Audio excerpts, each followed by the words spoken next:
Welcome in to the DNVR Rockies podcast, presented, of course, by Strava Craft Coffee. You got to remember to use their promo code DNVR20 because you will get 20% off your entire purchase of that CBD-infused, deliciously rich, and potentially life-altering Strava Craft Coffee.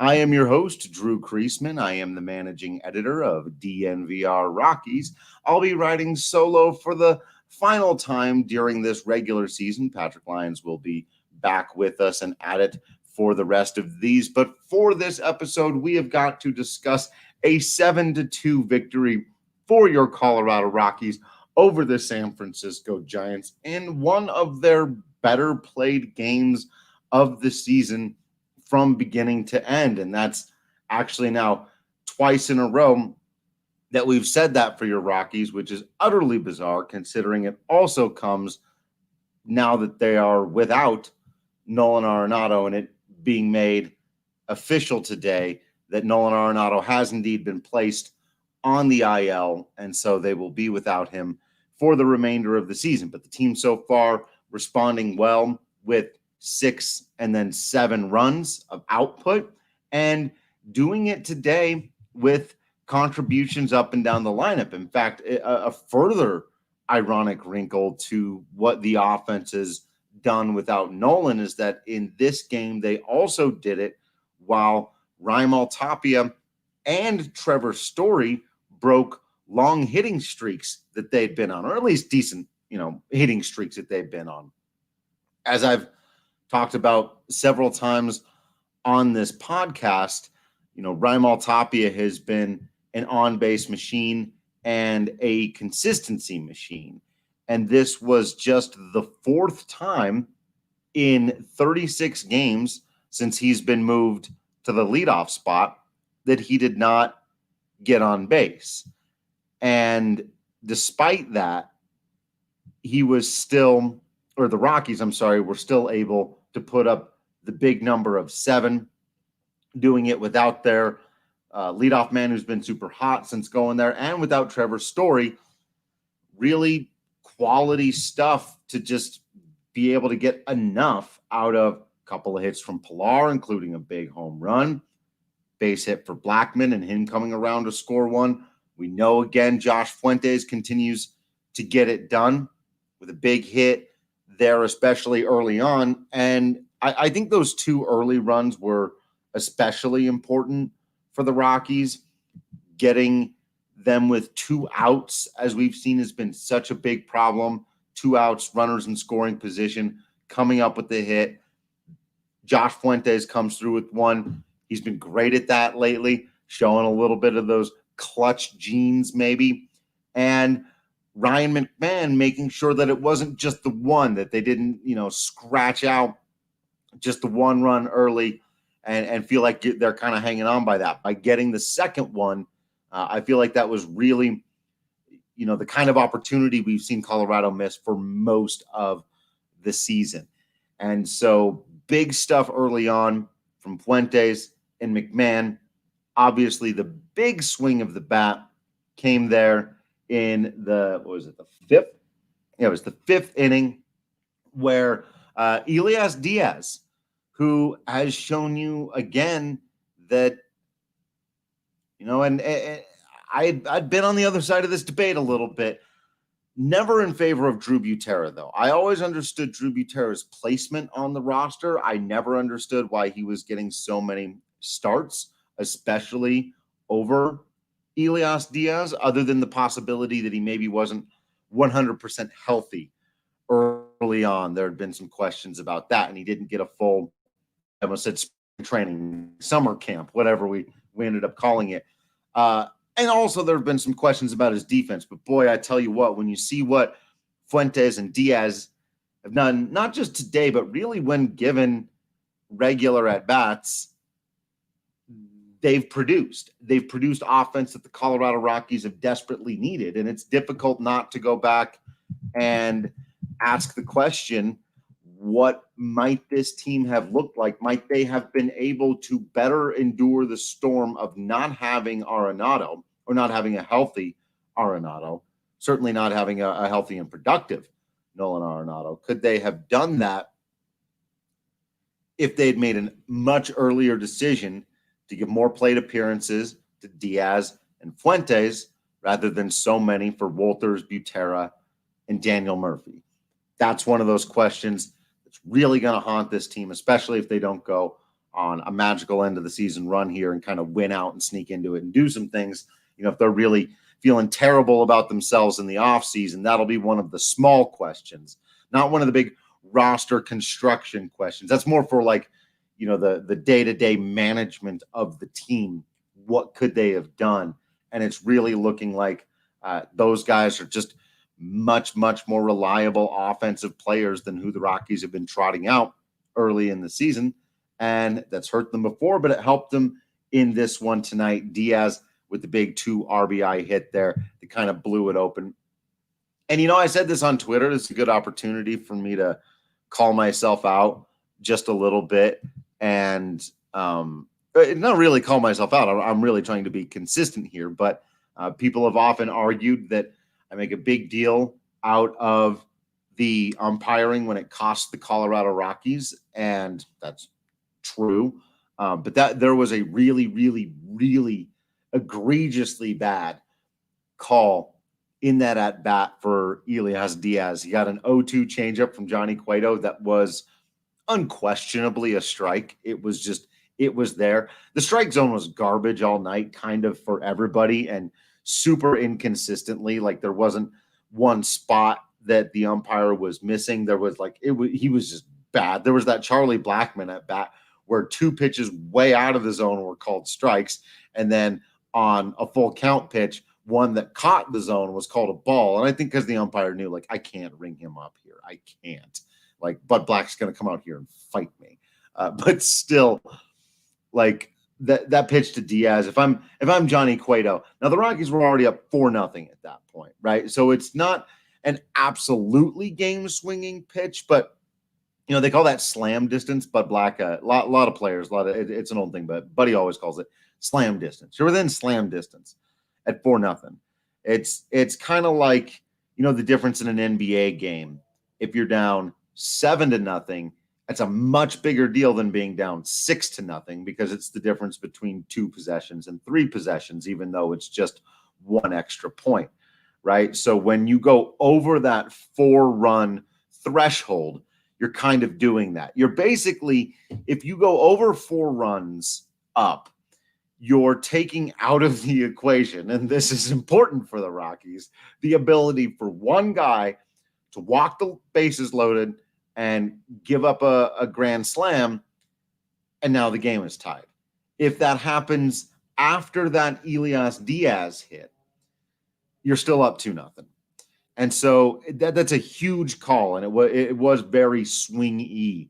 And that in the same at bat, that it wasn't like the next guy or something like that. If I'm Johnny Cueto, I'm very upset that I didn't get that call because Diaz should have been out. That's a strike 3. And it was on the first 3 pitches too. It's an 0-2 pitch. I've got to have that if I'm the pitcher. So for consistency's sake, point that out.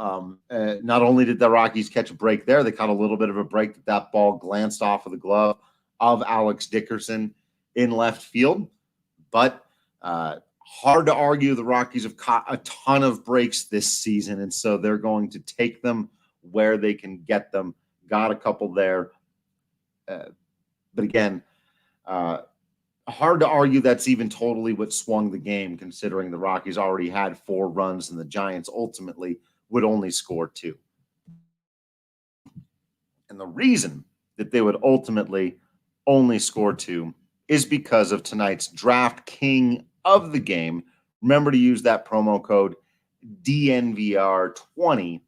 I'm sorry, just DNVR, excuse me. It's not the 20 for DraftKings. DNVR over at DraftKings.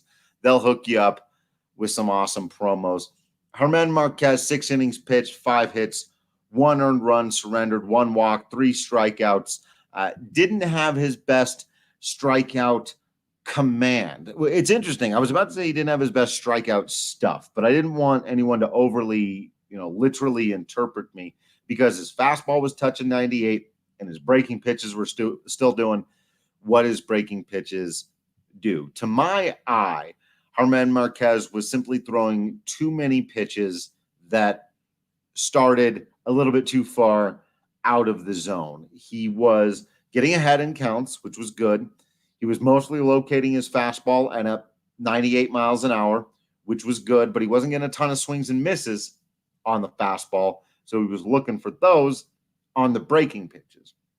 He was getting them a little bit earlier in counts, but he was better at stealing strikes with them earlier in counts because he just wasn't getting that sweet spot location where the breaking ball looks like a strike out of the hand and it spends most of its path toward the plate as a strike and then bends out of the zone, right? They were kind of starting just too low, too far away. They weren't tempting enough to the hitters, but they weren't terrible pitches. And so that's why he didn't end up giving up too much damage. He didn't end up walking guys because he very rarely does that. He'll get into the zone after a couple that he spikes because he's trying really hard not to hang that thing, as it's been explained to me, particularly when he spikes the baseball.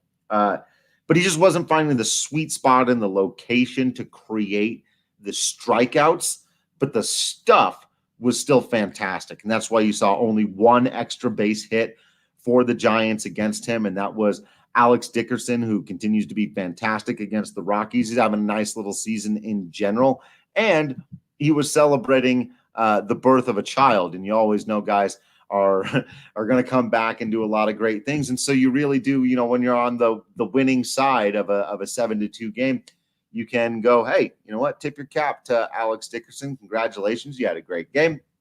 Went out there, hit another home run late off Carlos Estevez. Did your thing. Celebrated the birth of your kid. Way to go.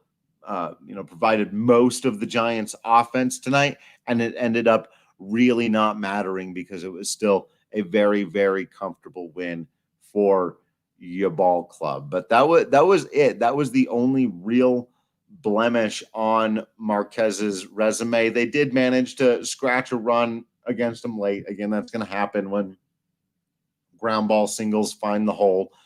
They did get his pitch count up a little bit late. So this was basically a B- to C+ in terms of the quality of his pitches compared to what he normally does type of start for German Márquez.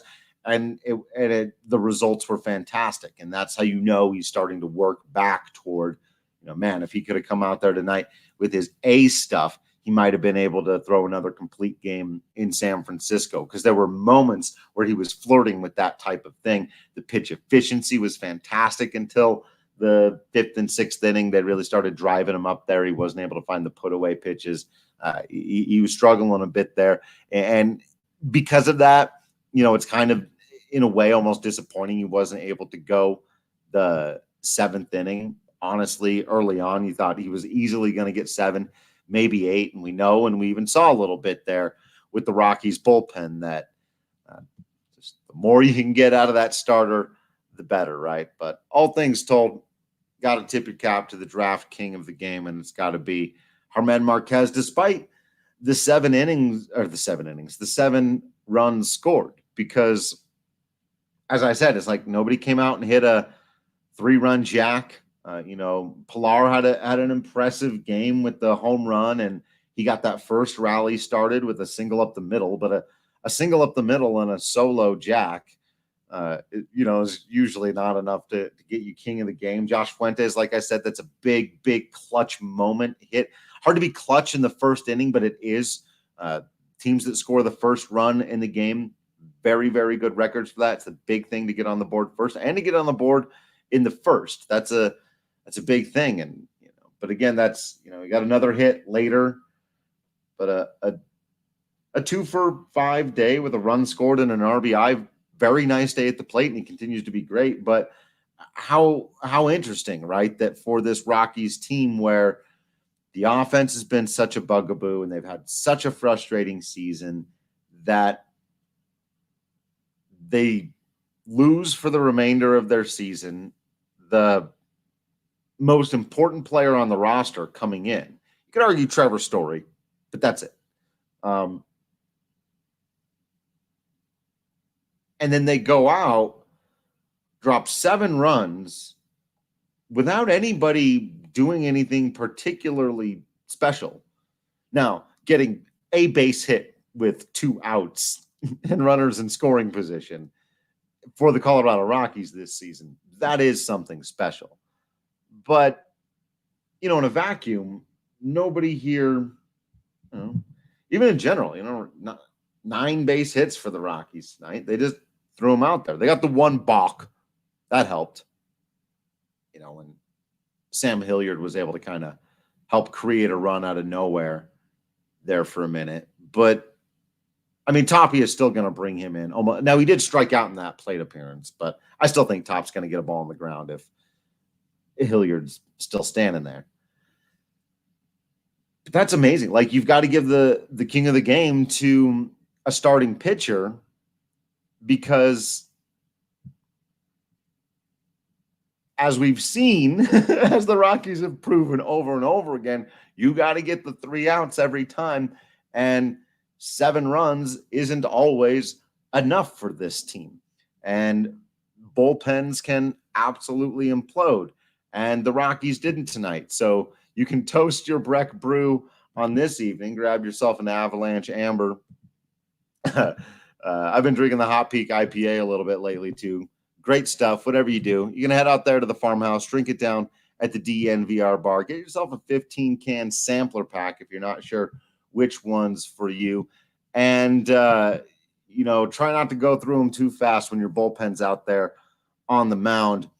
Carlos Estevez, another ugly inning.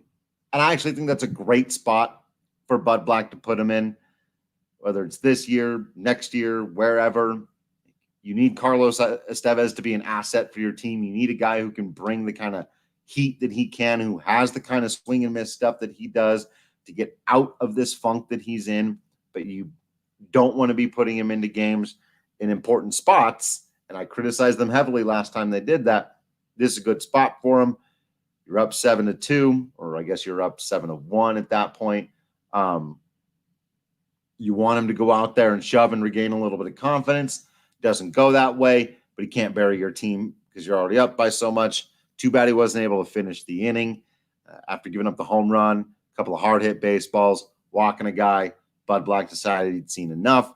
Goes to Yency Almonte, who just has to get the 1 out. A little surprised Almonte didn't go back out there, but again, I think giving Givens the 8th inning, which is like the role, like the inning you envisioned for him, but not necessarily the role, because the game again is so far, well, it wasn't out of hand, but it was, a comfortable-ish lead, as comfortable as you can get in baseball. Well, again, we've seen that's not true either with these 25-run games and stuff, but still, you get my point.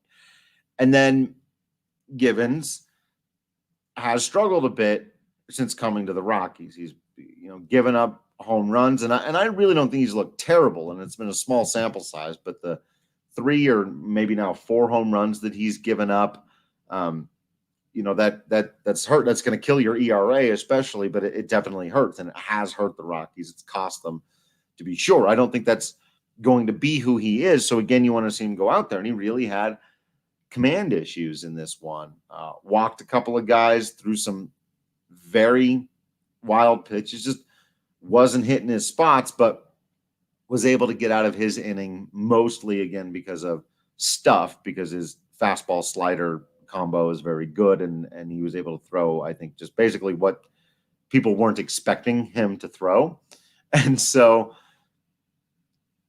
I don't know what you do with that one in terms of Givens, but at the very least, he was able to finish his inning where Carlos Estevez was not. And then another very positive look out of Tyler Kinley, who is really, other than that one inning where, if you'll recall, he was just dreadful. He did the thing I talked about earlier where he walked the bases loaded and then gave up a double in the gap. David Peralta at Coors Field.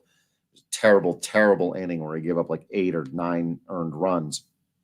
The Rockies did ultimately. I guess he was only charged for like 5 of them. But since then, he's been very, very good, and he was the most solid-looking pitcher out of the bullpen for the Rockies tonight. Pitched a clean inning with a strikeout, and it's just this whole game is almost kind of a microcosm of all your what if questions, right? Like, what if they could have just gotten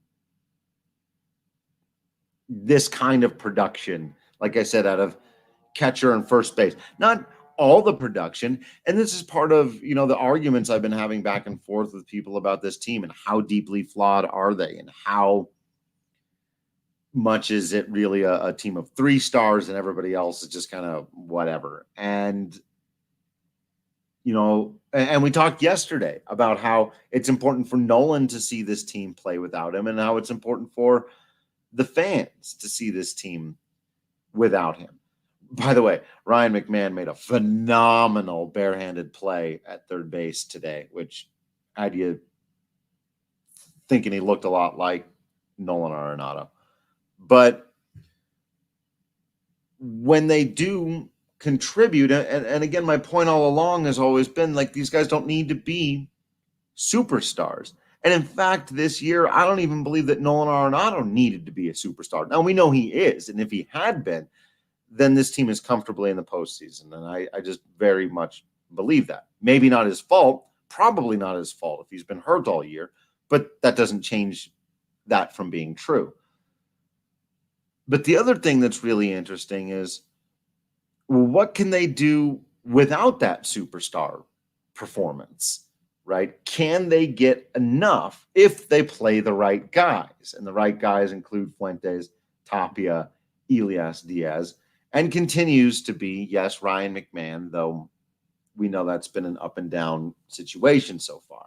Still a young player in this game at 25 years old. But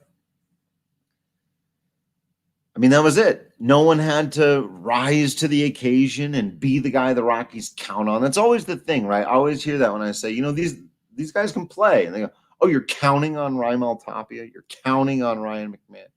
Counting on David Dahl? That was always the big one, right? And there's the injury history there, of course. You're counting on Josh Fuentes. And that's not fair to count on those guys. The Rockies should have gotten better players than those guys. Maybe. It may be true. It may well be true. But I think we're also learning that I need to count on any one of those guys. They need a lot of people to be able to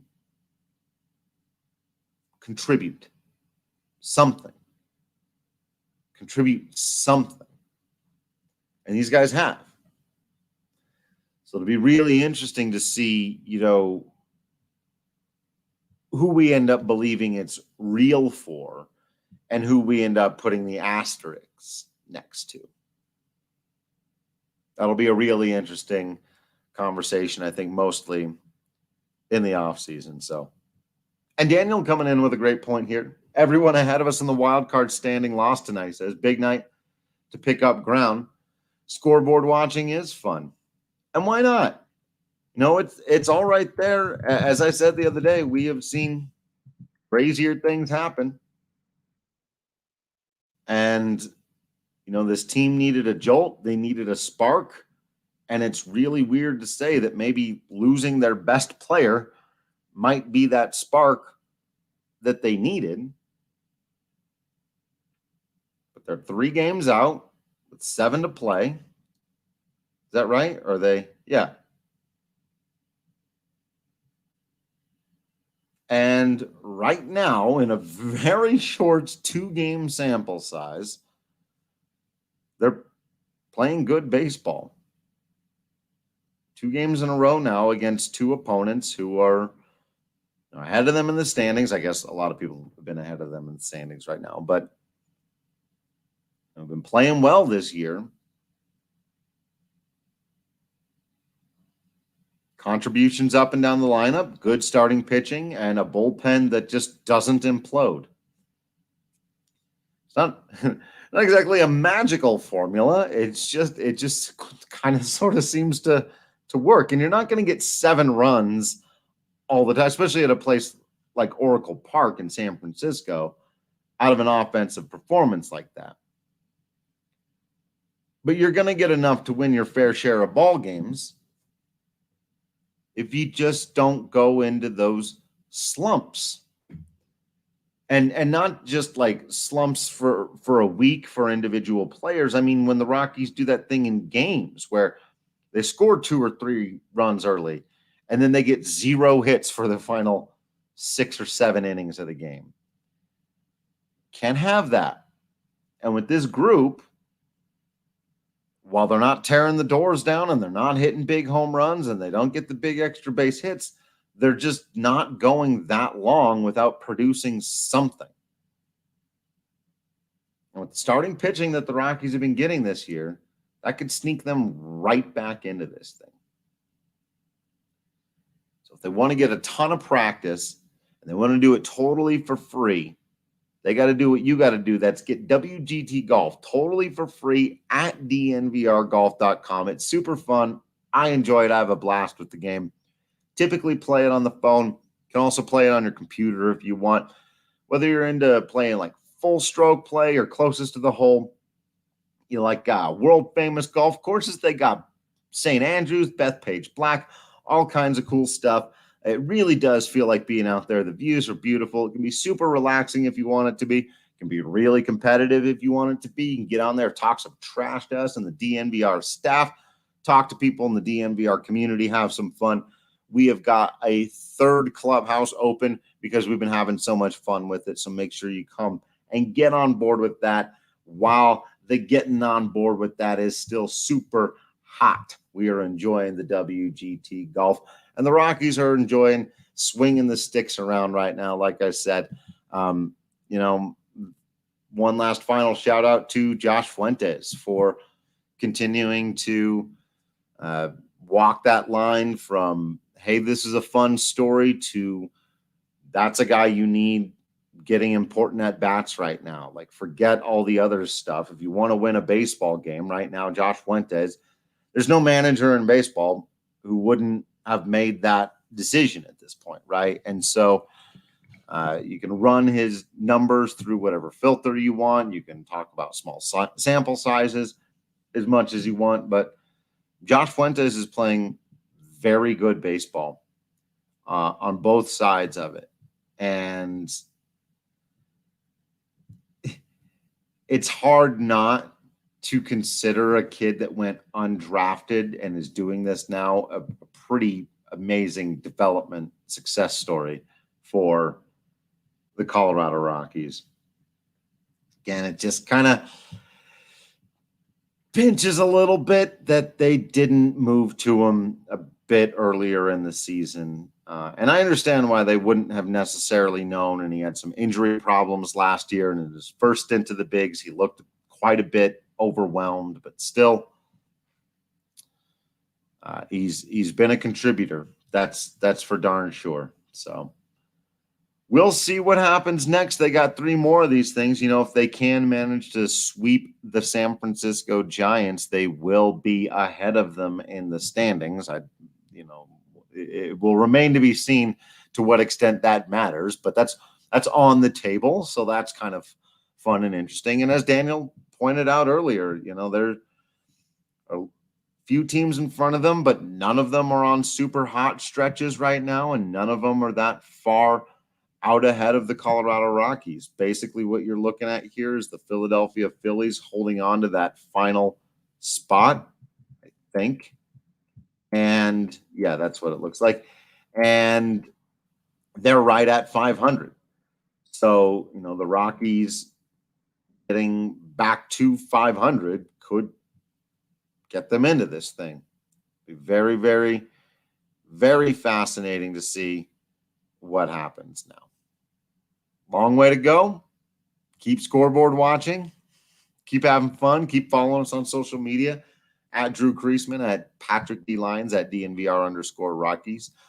Keep subscribing or subscribe for the first time to the DNVR.com. And yeah, just keep continuing to be absolutely awesome out there. I'll keep continuing to be absolutely Drew Creasman in here. And until next time, I'll see you at the ballpark.